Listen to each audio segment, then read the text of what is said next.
श्रीमते श्रीवराहमहादेशिकाय नमः। श्रीमते रङ्गरामानुजमहादेशिकाय नमः। श्रीमते वेदान्तरामानुजमहादेशिकाय नमः। श्रीमते निगमान्तमहादेशिकाय नमः। श्रीमते भगवते भाष्यकाराय महादेशिकाय नमः। श्रीमते बहुलभूषणमहागुरवे नमः। श्री तरंगमहनंदिनी हेमाब्जनायिका समेत श्री देवनाथ परब्रह्मणे नमः। श्री अलर्मेल्मंका नायिका समेत श्री श्रीनिवास परब्रह्मणे नमः। श्रीमान् वेंकटनाथार्य कवितार्किक केसरी वेदांताचार्यवर्यो मे सन्निधत्तां सदाकृति। சீகுந்துது புலு திருவேங்கடமுடையான் பாரொன்றச் சொன்ன பழமொழியுள் ஓரொன்று தானே யமயாதோ தாரணியில் வாழ்வார்க்கு வானேரப் போமளவும் வாழ்வு. ஸ்ரீமதே நிகமாந்த மகாதேசிகாய நமஹ.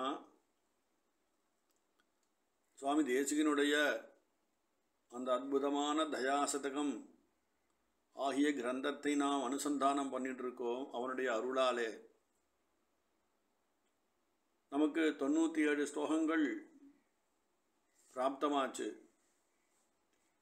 இந்த 97வது ஸ்லோகத்தில் விஸ்வத்துக்கெல்லாம் அனுகிரகம் பண்ணும்படியான தயாதேவி என்னுடைய தாயார், அவளுக்கு நான் என்ன சமர்ப்பித்தேன்? நான் செய்கின்ற பாபங்களையெல்லாம் உபகாரமாக்கி அவருக்கு சமர்ப்பித்தேன். அவளும் அந்த பாபமூட்டையெல்லாம் மிகுந்த பிரீதியோடு தன்னுடைய ஆலிஹ்ய நாவினாலே நக்கி எடுத்துட்டா. இருந்தும் அவளுக்கு திருப்தி ஏற்படலை, வருத்தப்படுகிறார். இந்த குழந்தை இன்னும் நிறைய பாவங்களை எனக்கு சமர்ப்பிக்க வேண்டும் அப்படின்னு பிரியப்படும்படியாக இருக்கம்மா. உன்னுடைய தயை என்ற சுபாவமானது, குணமானது அப்படி இருக்கும்னு அந்த 97வது ஸ்லோகத்திலே சுவாமி தேசிகன் ஒரு நிச்சானுசந்தானம் பண்ணிக்கிறார் தன்னை பற்றி. அடுத்தது இந்த 98வது ஸ்லோகம். இதில் என்ன சொல்றார் அப்படின்னாக்கா, ஜஹ்யாத் விஷாச்சலபதிகி பிரதிகேபி நத்வாம் கர்மோபதத்தைவ சீதளாம் உதான்வான் சா மாமருந்து பரன்யாசானுவிருத்திஹி தத்வீக்ஷணைகி பிசதய தவ கேளி பத்மைஹி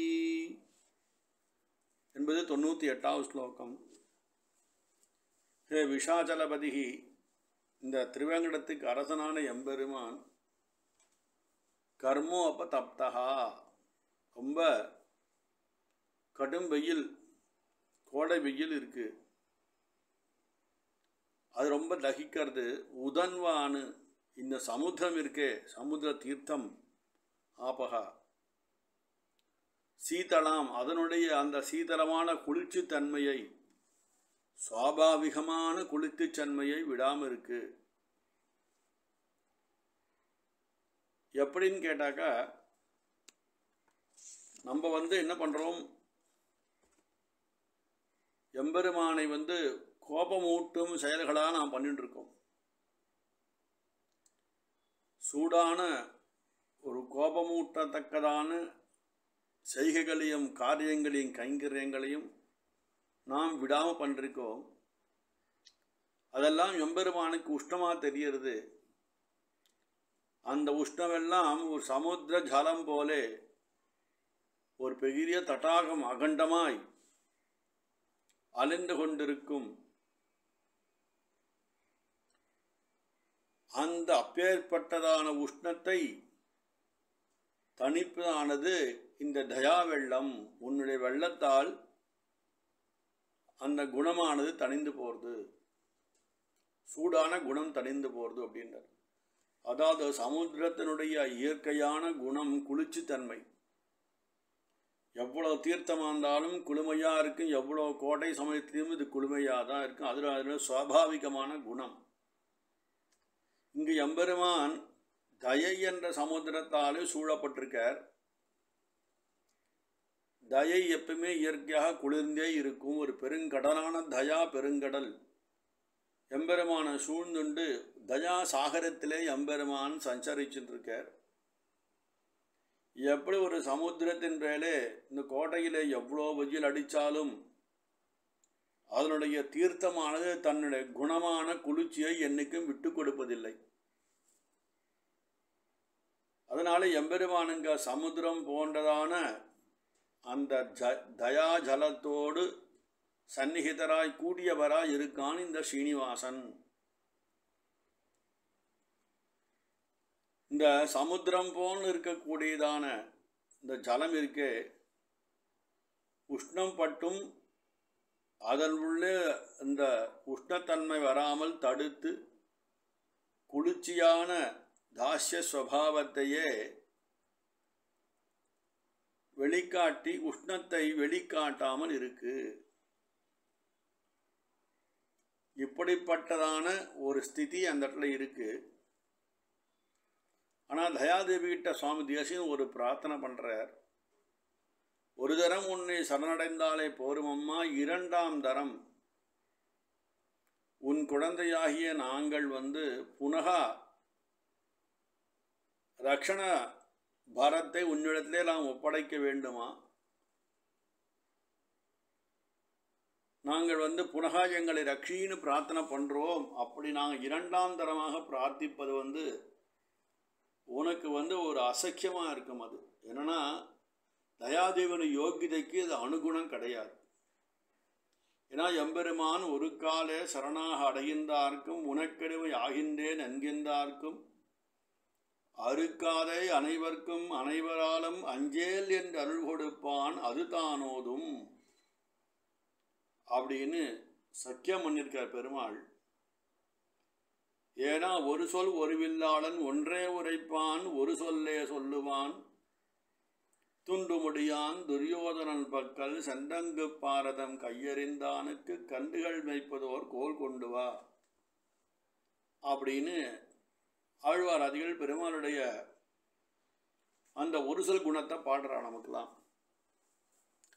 இவள் அவனுக்கு பத்தினியானதாலே இவளுக்கும் ஒரு சொல் சொன்னா போர், உன் திருவடியை நான் பற்றுகிறேன் என்று சொன்னாலே போரும்.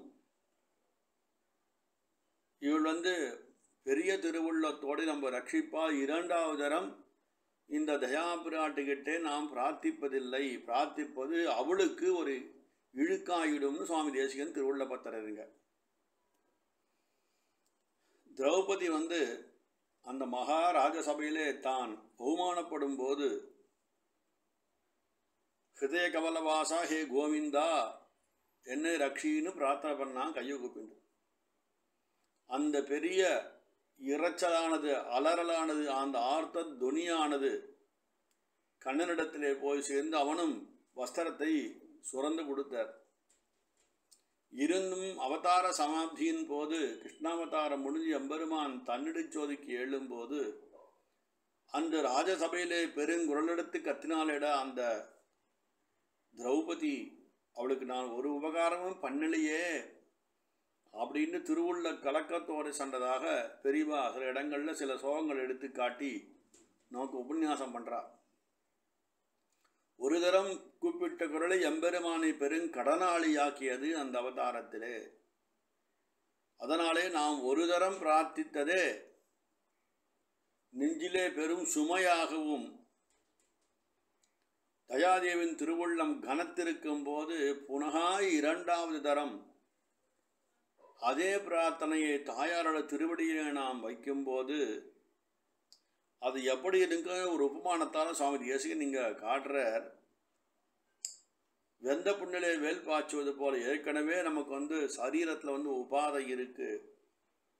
அந்த புண்ணு மேலே ஊசியால் குத்தினா என்ன ஒரு வேதனை இருக்குமோ அதே போல தயாதேவி கஷ்டப்படுவான். ஏன்னா ஒரு தரம் சரணாகதி பண்ணியாச்சு, இந்த குழந்தை திருப்பியும் பண்ணுறானே, அவனுக்கு நான் முதல்ல பண்ண சரணாகதிக்கு இன்னும் பூர்ணமாக அனுகிரகம் பண்ணவில்லையே என்று தயாதேவி திருவுள்ள பத்துவா. அது அவளுடைய யோகிதாம்சத்துக்கு வந்து சரியில்லை. அவளுடைய குணத்தையும் அவளுடைய அந்த சர்வ சக்தித்வயத்தையும் நாம் வந்து சந்தேகப்படும்படி ஆயிடாதா அப்படின்னு இங்கே வியாக்கியானத்தா கொடுக்குறார்.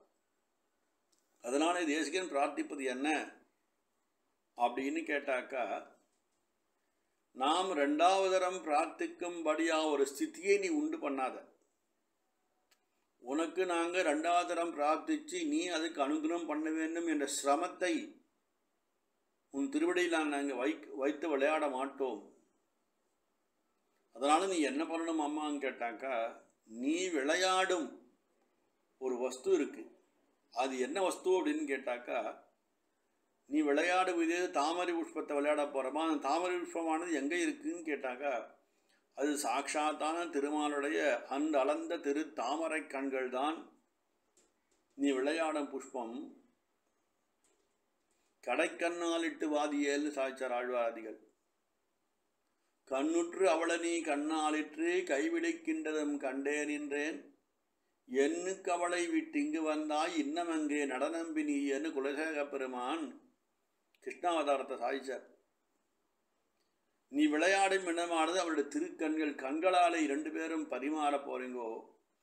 அப்படிப்பட்ட அந்தளந்த தாமரை கண்ணுடைய பரிபூர்ணமான கட்டாட்சம் என்ற தாமரை புஷ்பத்தை என் பேரிலே விழும்படியாக என்னை நீ அனுகிரகிக்க வேண்டும் அம்மா அப்படின்னு தயாதேவியிட்ட இந்த பாசுரத்திலே சுவாமி தேசிகன் பிரார்த்தனை பண்றார். 2வது முறை சரணாகதி பண்ணுவதற்கு ஒரு ஹேது கொடுக்காம நீ விளையாடும் ஸ்தானமான எம்பெருமான் திருக்கண்கள் அந்த தாமரை புஷ்பத்தை அதன் மூலே சொரியக்கூடியதான அனுகிரக பாஷ்பத்தை என் பேரிலே தேசிகன் பேரிலே திருப்பு அம்மா என்பதுதான் இங்கே பிரார்த்தனையாக இருக்கிறார் சுவாமி தேசிகன்.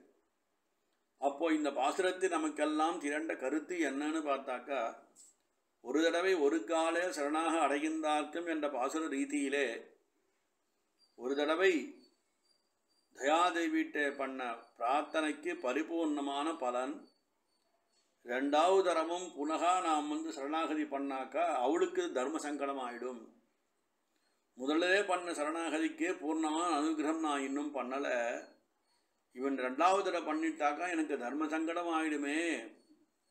அந்த தர்ம சங்கடத்தை பிராட்டிக்கு நாம் கொடுக்காமல் முதலே பண்ண சரணாகதிக்கு எனக்கு முழு பலன் வரும்படியாக எம்பெருமான் திருக்கண்ணுடைய கடாட்சத்தை ஹே தயாதேவியே நீ கிருப பண்ணி என் பக்கம் திருப்பு அப்படின்னுங்க.